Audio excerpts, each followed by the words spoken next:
وإذ استسقى موسى لقومه فقلنا اضرب بعصاك الحجر فانفجرت منه 12 عينا قد علم كل أناس مشربهم كلوا واشربوا من رزق الله ولا تعثوا في الأرض مفسدين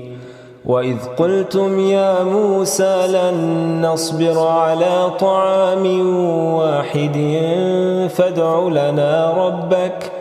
فادع لنا ربك يخرج لنا مما تنبت الأرض من بقلها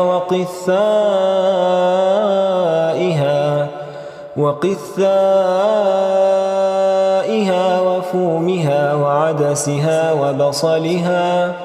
قال أتستبدلون الذي هو أدنى بالذي هو خير اهبطوا مصرا فإن لكم ما سألتم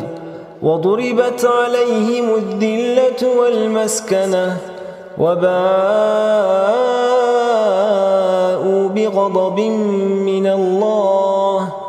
ذلك بأنهم كانوا يكفرون بآيات الله ويقتلون النبيين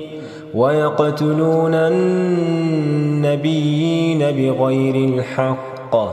ذلك بما عصوا وكانوا يعتدون